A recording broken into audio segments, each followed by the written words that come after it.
He hadn't smiled in 700 days. 20 doctors, 2 years, $40 million, and still Marcus Rain sat facing a window, waiting to feel anything at all. Then, one Tuesday afternoon, a man in a stained work uniform knelt beside his wheelchair and whispered something that made the billionaire's hands start shaking. "What do you dream about now that you can't dream about walking?" Marcus Rain hadn't been asked that question by anyone, not one doctor, not one nurse, not even his own family. If stories like this move you, stay with me till the end, because this one is going to stay with you long after it's over. And if you believe kindness deserves to be seen, tap that like button right now before we go any further. Let me take you back to where it all began. Marcus Rain built his company out of a garage with $300 and a laptop that barely turned on. 20 years later, that company was worth $11 billion.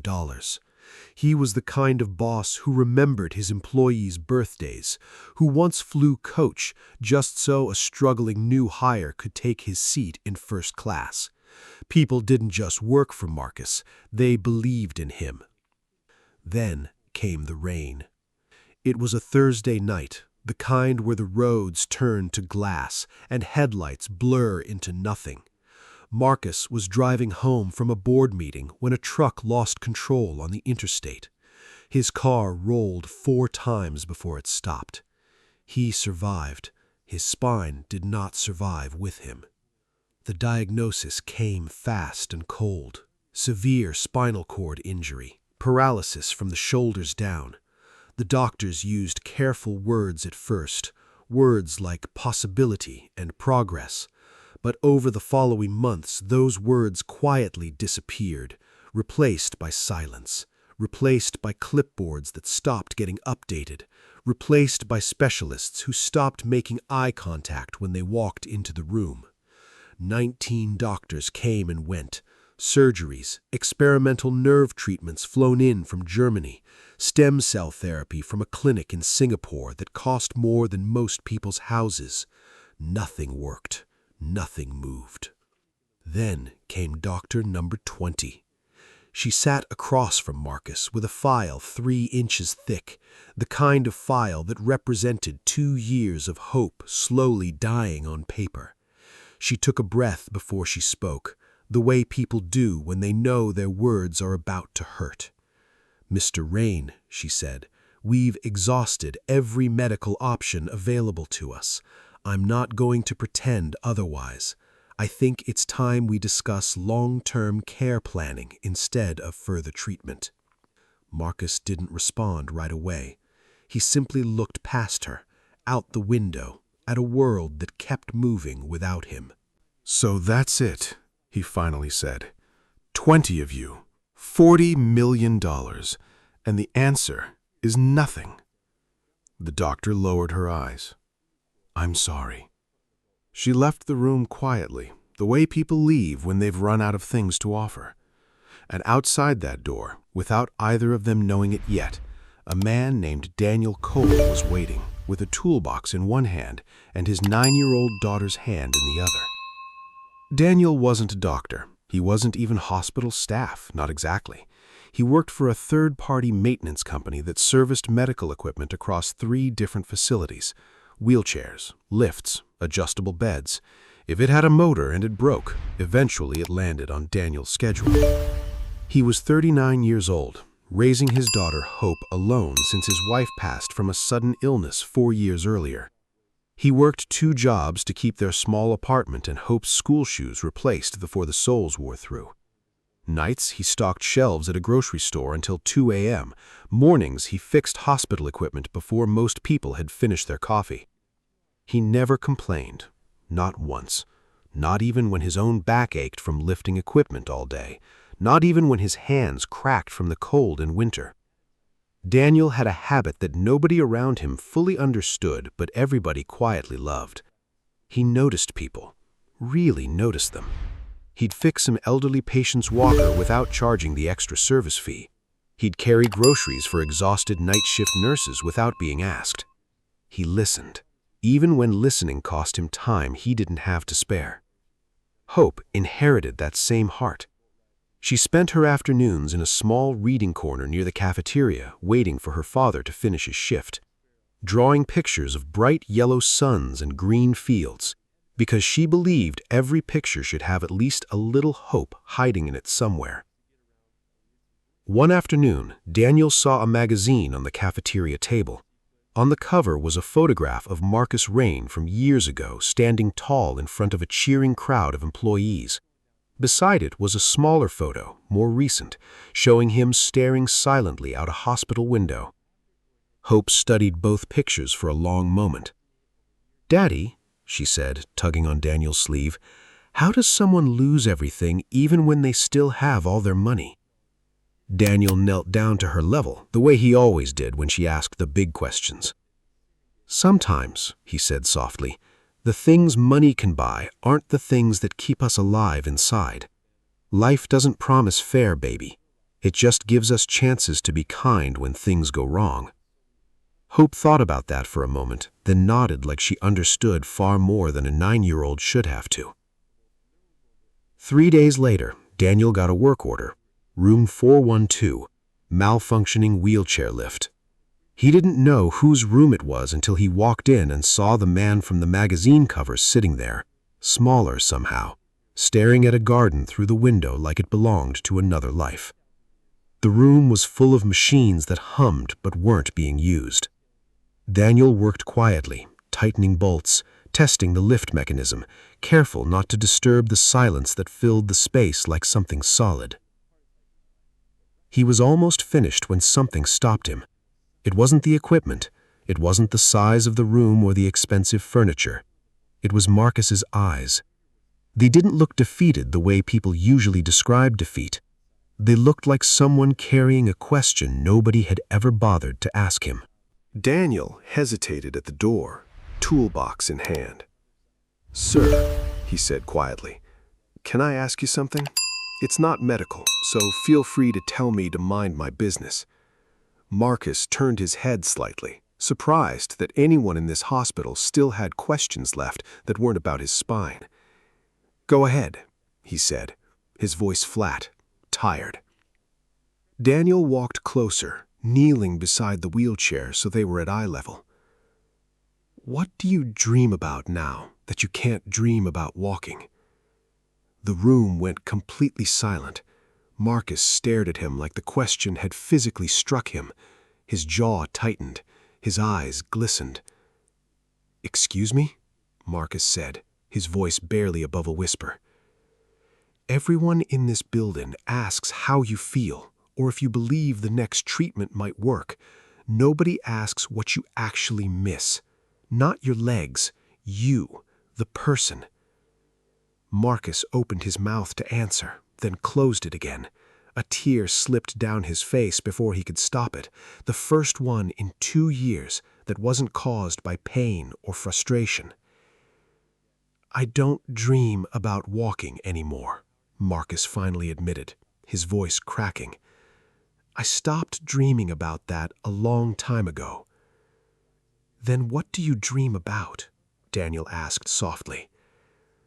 "I dream about holding my nephew. He's 2 years old.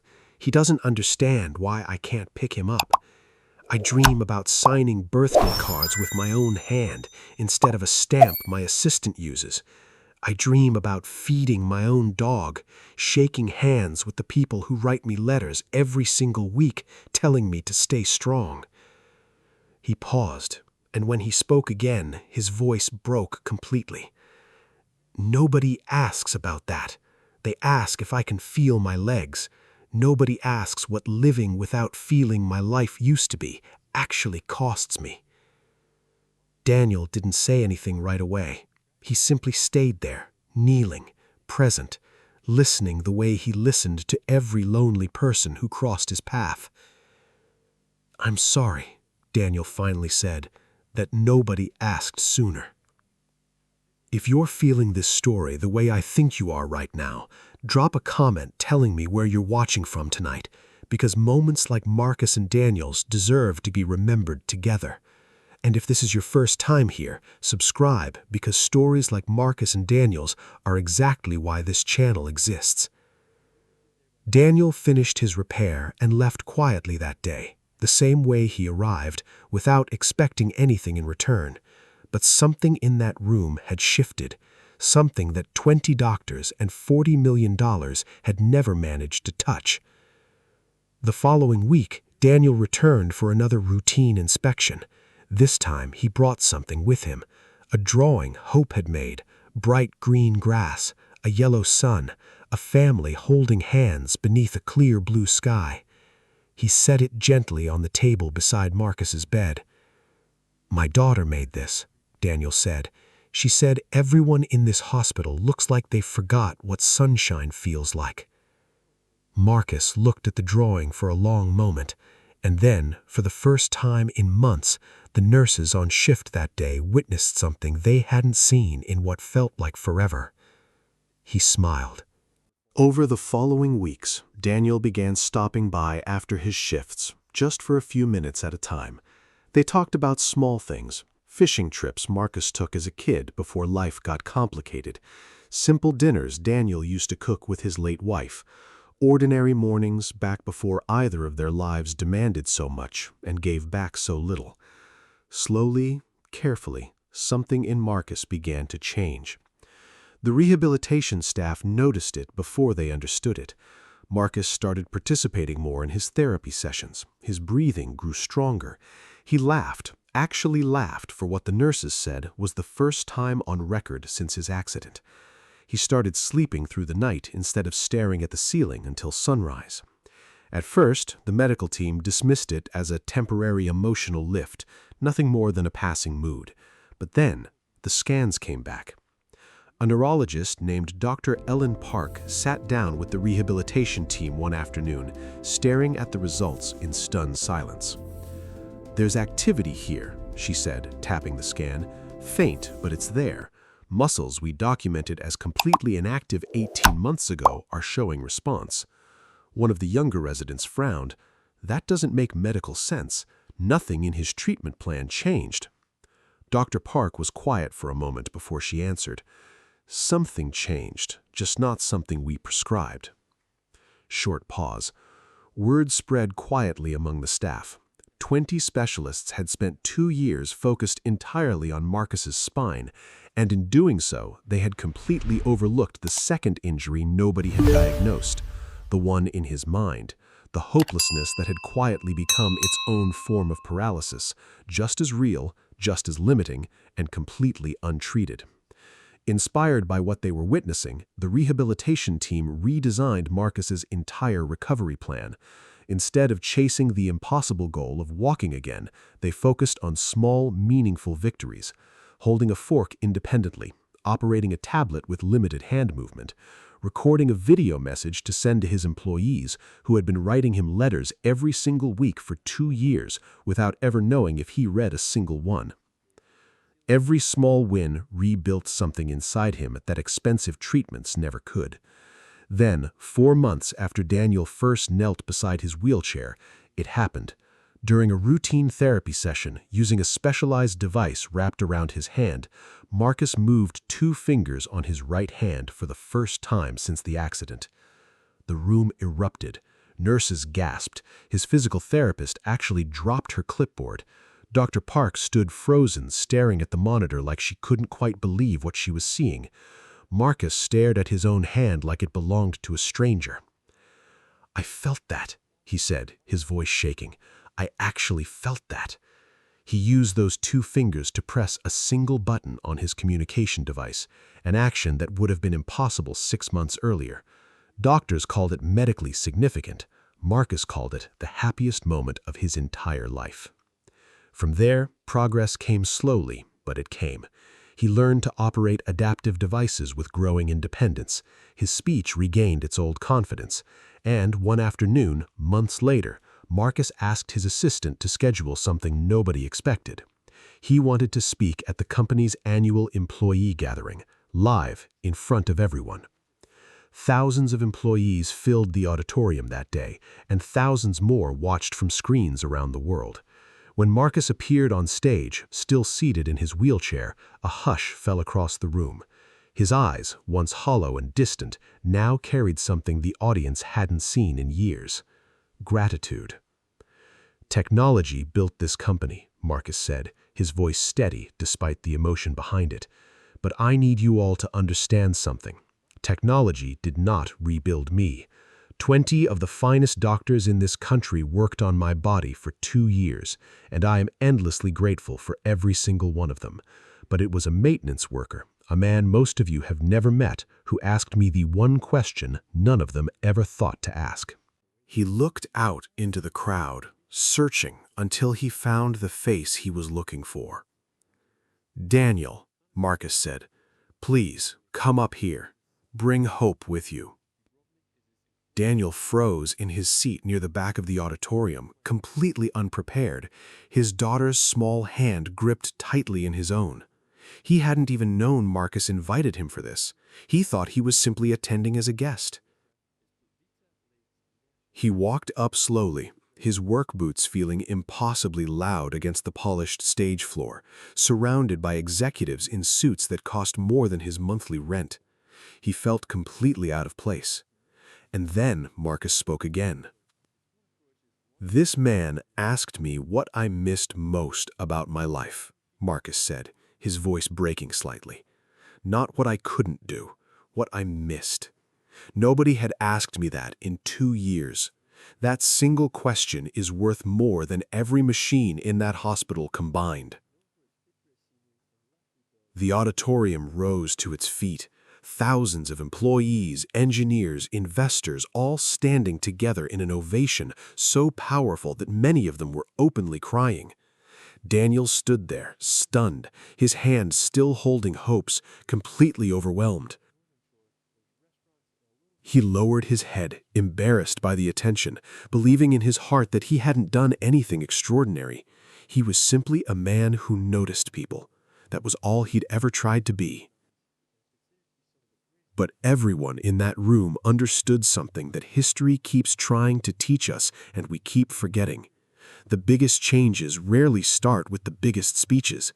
They start with ordinary people who care enough to actually listen. Daniel never became wealthy overnight. He didn't ask for anything, and he wouldn't have accepted it if it was offered outright.